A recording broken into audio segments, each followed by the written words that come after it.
Salam kerahiman. Hari ini 3 Maret. Kita akan baca dari satu nomor saja, 783. Kita mulai ya. Dalam nama Bapa dan Putra dan Roh Kudus. Amin. 783. Khususnya pada hari ini, aku harus waspada sebab aku menjadi terlalu peka terhadap segala sesuatu. Hal-hal yang tidak aku perhatikan ketika aku sehat, kini merisaukan aku. Oh Yesusku, perisai dan kekuatanku, berilah aku rahmat-Mu agar aku boleh keluar dari pertempuran ini sebagai pemenang. Oh Yesusku, dengan kuasa kasih-Mu, ubahlah aku menjadi diri-Mu sendiri, sehingga aku dapat menjadi alat yang berharga dalam memaklumkan kerahiman-Mu. Khususnya pada hari ini, aku harus waspada. Ini boleh menjadi masukan kita semua juga. Pada hari ini, aku menjadi lebih waspada. Kenapa? Karena di sini Suster Faustina sharing, aku menjadi terlalu peka terhadap segala sesuatu yang tidak pernah kuperhatikan pada waktu aku sehat. Jadi pada waktu dia sakit, apa yang dia pikirkan berbeda ya dengan waktu dia sehat. Fokusnya pada waktu dia sakit itu berbeda dan dia menjadi terlalu peka dan dia harus waspada. Kini hal-hal tersebut merisaukan aku. Nah, coba kita refleksi ke diri kita pada waktu kita sakit. Apa sih yang nggak dipikirkan? Waktu kita sehat, hal-hal itu kita nggak pikirkan. Tapi pada waktu kita sakit, apalagi kalau sakitnya parah, apa yang kita pikirkan di pembaringan? Pada saat sakit, pada waktu terbaring, apa yang biasanya kita pikirkan? Aduh, kalau saya mati, gimana ya? Masih banyak urusan yang belum saya selesaikan. Saya masih utang sama si ABC. Saya masih punya piutang sama si DEF. Buat apa capek saya semua ini sampai hari ini? Akhirnya tergeletak juga. Saya punya kekayaan banyak, saya punya nama besar, saya punya kekuasaan. Tapi pada waktu tergeletak di ranjang, saya nggak bisa apa-apa. Bahkan saya kesepian. Nggak ada yang tengok. Nggak ada yang nemenin, diam aja sendiri ya, nunggu apa? Kalau lihat ke posisi ke dalam keluarga, ada seorang bapak yang katakan, buat apa ya saya didik anak saya, sekolah yang pintar, menjadi orang semua, jadi. Tapi pada waktu saya sekarat seperti ini, pada waktu saya sakit parah seperti ini, nggak ada satu anak juga yang datang menjenguk atau menemani. Padahal ada di satu kota. Ada perasaan menyesal. Mungkin seorang ibu, seorang istri yang sedang sakit parah, yang masih muda, dia langsung berpikir, waduh kalau saya mati, nanti suami saya kawin lagi. Wah gimana ini? Gimana anak-anak saya? Dan seterusnya ya. Mungkin ada lagi hal-hal yang negatif. Misalnya, dia berpikir terhadap dirinya sendiri. Seperti lihat di film, ya. Kehidupan dia dari kecil, besar, dewasa, menikah, sampai sekarang. Masa lampau saya, lebih banyak dosa-dosanya. Kalau dikumpulin perbuatan baik, nggak banyak. Tapi kalau dosa itu sepertinya seperti film ya, terbuka lagi semua. Saya dosa ini, saya dosa itu, saya ini, saya itu ya. Saya egois, saya menyusahkan orang, saya jahatin orang. Semua tergambar. Saya nggak tahu apa yang dipikirkan oleh Suster Faustina ya. Tapi kalau seseorang dalam posisi sakit, menurut saya yang kepikir adalah hal-hal tersebut. Dan di situ Suster Faustina bilang, saya nggak mau terlalu peka terhadap hal-hal yang tidak saya perhatikan pada waktu saya sehat. Saya harus waspada, saya harus berjaga-jaga. Jangan kejeblos keterusan berpikir hal-hal negatif tersebut. Oh Yesusku, berilah aku rahmat-Mu supaya boleh keluar dari pertempuran ini sebagai pemenang. Kalau lihat dari contoh-contoh tadi, lebih ke arah fokusnya negatif ya. Dalam peperangan bisa kalah kan? Bisa menyerah, bisa putus asa, bisa udah nggak mau hidup lagi, bisa banyak hal. Bahkan saya pernah dengar di TV beberapa hari yang lalu, ada orang pasien COVID yang dia merasa putus asa karena nggak dijenguk oleh keluarganya, dia lari, dia bersembunyi di dalam gorong-gorong. Dan gorong-gorongnya itu bukan gorong-gorong yang pendek, tapi di dalam. Sehingga pada waktu ketahuan, ditarik keluarnya pun harus ditarik pakai tali, katanya sepanjang 200 meter. Kasihan ya. Kenapa keluarganya nggak tengok dia? Kenapa dia begitu putus asa sampai dia lakukan hal tersebut? Nah di sini, Suster Faustina memberikan satu masukan buat kita, datang pada Yesus minta rahmat dari Tuhan supaya dia menang dari pertempuran ini dan dia bisa keluar sebagai pemenang. Dengan kuasa kasih-Mu, ubahlah aku menjadi diri-Mu sendiri, sehingga dapat jadi alat yang berharga dalam memaklumkan kerahiman-Mu. Di sini Suster Faustina walaupun dalam kondisi sakit tetap dia fokusnya bukan terhadap diri sendiri. Kalau Bapak Ibu masih ingat tadi cerita saya tadi, banyak fokus terhadap diri sendiri ya. Sebagai istri, waduh takut nih. Kalau saya sakit, saya mati, nanti suami saya kawin lagi. Saya takut nih, dosa saya banyak ya. Jadi banyak hal-hal yang negatif yang mempengaruhi kita. Tapi mari kita belajar dari Suster Faustina. Begitu pula kalau kita sehat, kalau kita menjenguk mereka yang sakit, menghibur yang sakit, jangan pertanyaannya, misalnya sudah sakit berapa lama? Kenapa sakit? Kamu nggak makan obat sih, jadi bukan menghibur tapi lebih menyalahkan ya. Nah, mari belajar dari Suster Faustina, minta kuasa kasih Tuhan, minta rahmat Tuhan, minta belas kasih Tuhan supaya dalam keadaan apapun dia enggak putus asa dalam sakitnya, tapi dia tetap mau jadi alatnya Tuhan untuk mewartakan kerahimannya.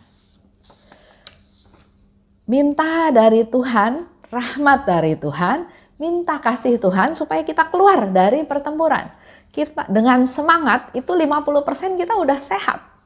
Kita udah sembuh dari segala sakit penyakit. Jangan penyakitnya kecil, tapi stresnya besar membuat penyakit kita malah makin drop. Contoh yang kita tahu banyak tentang kanker. Banyak orang katakan sakit kanker itu nggak bisa sembuh, tapi ternyata banyak yang disembuhkan. Karena antusiasme, karena keluarganya yang mendukung dia, mensupport dia, dia dalam situasi bahagia itu yang justru menyembuhkan dia. Mari kita berpikir positif, bukan negatif. Kalau misalnya tadi balik lagi ke cerita tadi ya, bagaimana kalau saya mati? Positifnya setiap manusia akan mati. Dan kalau Tuhan masih memberikan kehidupan, masih memberi kesempatan kepada saya untuk menyiapkan diri, saya mau menyiapkan diri. Sama seperti cerita paman saya ya, berapa waktu yang lalu, dia tahu kondisinya makin lemah, 1 minggu sebelum dia meninggal, dia mengumpulkan anaknya, mantunya, keluarganya, dia minta maaf. Dan selama seminggu itu dia terus berdoa sama Tuhan untuk minta ampun dan minta supaya Tuhan menyiapkan dia supaya dia bisa pulang dalam damai. Bahkan sampai susternya bilang, Bapak udah jangan doa terus, tidur dulu hari ini, besok doa lagi. Ya, begitu intensnya dia berdoa pada Tuhan. Masih banyak yang harus diberesin, betul, masih banyak. Tapi kita berpikir positif. Hal-hal apa yang menjadi prioritas kita untuk kita beresin? Bukan semuanya, bukan mikirin utang piutang, tapi pikirin apa yang harus saya lakukan. Utang ya otomatis ya harus dibayar, harus diselesaikan. Perjuangan sia-sia? Enggak, berpikir positif. Saya diciptakan Tuhan, pasti Tuhan punya tujuan. Saya berharga di mata Tuhan. Dan apa yang sudah saya lakukan tidak ada yang sia-sia. Pasti ada gunanya. Sama seperti contoh ada seorang ibu ya. Dia kalau datang ke persekutuan doa, dia sering tersenyum. Senyum ke kiri, ke kanan ya. Suatu hari ada salah satu umat bertanya, ibu itu kok gak pernah datang lagi ya? Udah lama gak kelihatan. Ya memang dia tidak bisa datang. Kenapa? Kenapa kamu rindu sama dia? Kamu kan nggak kenal dia. Dia bilang, saya nggak kenal memang. Saya nggak kenal dekat. Tapi dengan melihat senyumnya, saya merasa damai. Ya, jadi lihat, nggak ada yang sia-sia. Walaupun datang ke persekutuan doa, walaupun hanya duduk, hanya tersenyum. Tapi senyumnya ini bisa memberikan kedamaian kepada orang lain. Kesepian, jangan terus memanjakan diri. Waduh, saya kesepian, saya nggak ada yang jaga, nggak ada yang urus, keluarga saya nggak ada yang perhatiin saya. Saat itu adalah saat yang terindah buat Suster Fauzina untuk benar-benar bersatu dengan Tuhan tanpa gangguan apapun. Jadi kita selalu berpikir positif. Dalam segala situasi kita berpikir positif. Tetap semangat untuk menghargai hidup. Dan jadikan hidup kita sebagai waktu yang dipakai oleh Tuhan untuk kita berkarya sebagai alatnya untuk memaklumkan kerahiman Tuhan melalui hidup kita sehari-hari. Dalam doa kita, dalam perkataan kita, dalam perbuatan kita, mari kita beritakan, wartakan kerahiman Tuhan. Itu aja untuk hari ini. Silahkan Bapak Ibu renungkan lagi pesan Tuhan hari ini untuk kita semua. Dalam nama Bapa dan Putra dan Roh Kudus. Amin. Salam kerahiman.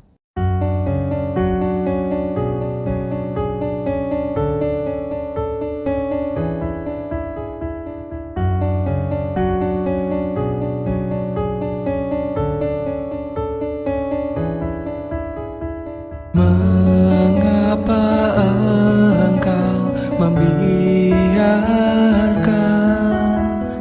banyak dosa dan kejahatan?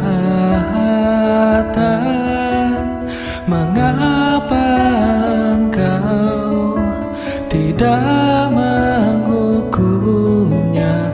Ternyata engkau masih memberi kesempatan. Dia memperpanjang masa kerahiman. Celakalah mereka yang tak menyadari. Tulis dan wartakan kerahimannya. Mohon rahmat bagi mereka yang berdosa. Ya Yesus, terima kasih atas semua kesempatan yang Engkau beri. Ya Yesus, ampunilah atas semua dosa yang terjadi.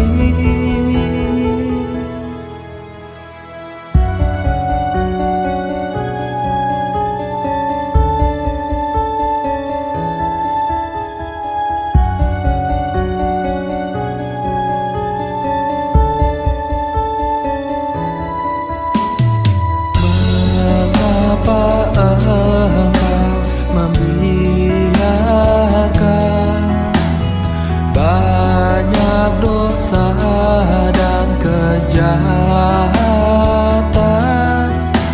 Mengapa engkau tidak menghukumnya? Ternyata engkau masih memberi kesempatan. Dia rasa kerahiman. Celakalah mereka yang tak menyadari, tulis dan wartakan kerahimannya. Mohon rahmat bagi mereka yang berdosa. Ya Yesus, terima kasih atas semua kesempatan yang Engkau beri. Ya Yesus, ampunilah atas semua dosa yang terjadi. Ya Yesus, terima kasih atas semua kesempatan yang Engkau beri. Ya Yesus, ampunilah atas semua dosa yang terjadi.